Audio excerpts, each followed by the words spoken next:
Baik, di sini kami mencari jurnal internasional tentang titrasi asam basa dalam farmasi, penetapan kadar obat asam atau alkali lemah melalui ChatGPT. Di sini ChatGPT menampilkan beberapa jurnal yang saya ambil, yaitu jurnal pertama, yaitu Potentiometric Sensing, Analytical Chemistry. Jurnal ini penginderaan potensiometri. Jurnal ini adalah jurnal tahun 2021 dengan indeks jurnalnya yaitu adalah Q1.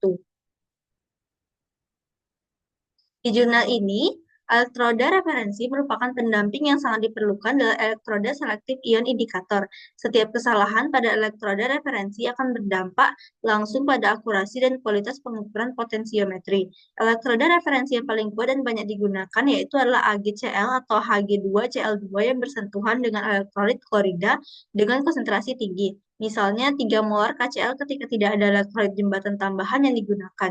Respon elektroda referensi ini dapat sangat stabil dan dapat diproduksi seiring waktu.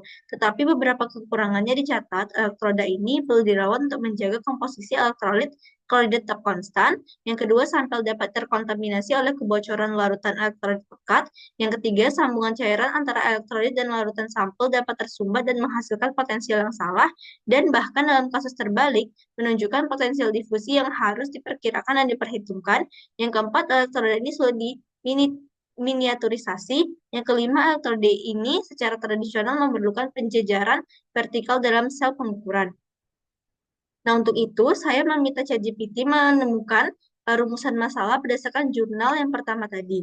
Nah, berdasarkan rekomendasi dari ChatGPT, saya mengambil rumusan masalah yang pertama, yaitu bagaimana stabilitas jangka panjang, kebocoran elektrolit, dan kesulitan miniaturisasi pada elektroda referensi AgCl memengaruhi akurasi pengukuran potensiometri, khususnya pada aplikasi farmasi. Untuk itu, saya mencari jurnal pembanding untuk menjawab pertanyaan rumusan masalah saya tadi. Jurnal tersebut adalah jurnal dari Electrokimia Akta, jurnal yang berjudul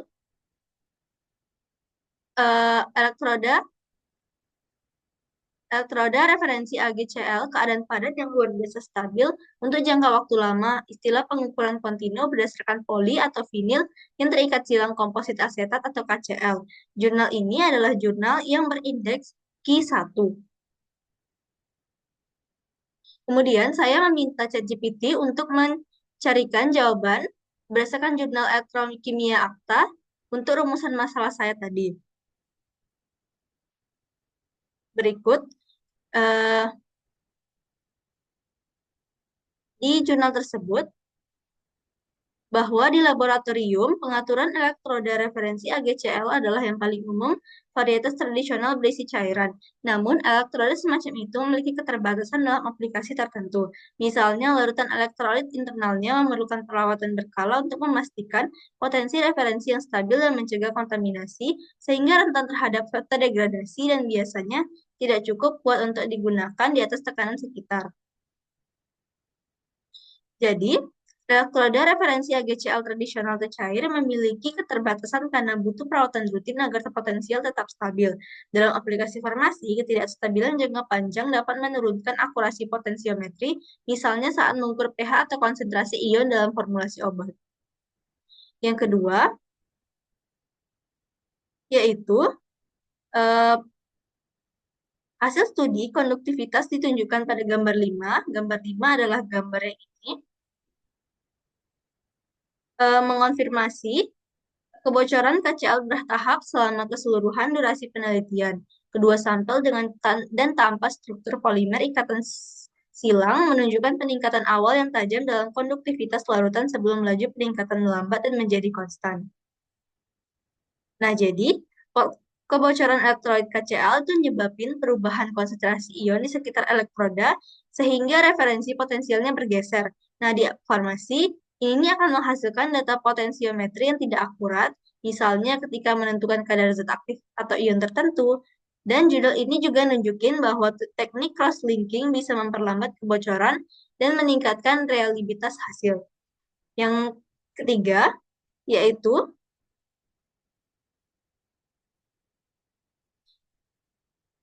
namun di jurnal terdapat namun desain yang lebih baru berfokus pada konstruksi planar menggunakan elemen referensi yang lebih kecil. Volume material komposit sebagai lapisan membran di atas konduktor listrik. Gaya desain ini tidak hanya memfasilitasi miniaturisasi, tapi juga cocok untuk manufaktur aditif dengan banyak contoh elektroda referensi sablon dan inkjet dijelaskan dalam literatur. Nah, jadi yang ketiga itu adalah kesulitan miniaturisasi. Miniaturisasi elektroda membuatnya cocok untuk sensor farmasi sekali pakai, tetapi cadangan elektrolit yang kecil menyebabkan waktu stabilitas pendek.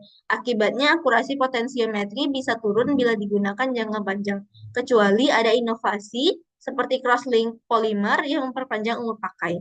Jadi kesimpulannya yaitu stabilitas jangka panjang itu sangat penting. Tanpa itu hasil pengukuran jadi bias. Yang kedua, kebocoran elektrolit menggeser potensial referensi, menurunkan akurasi. Yang ketiga, miniaturisasi membuat sensor praktis untuk aplikasi farmasi sekali pakai, tetapi membatasi umur stabil potensial. Baik, itu saja dari saya. Terima kasih.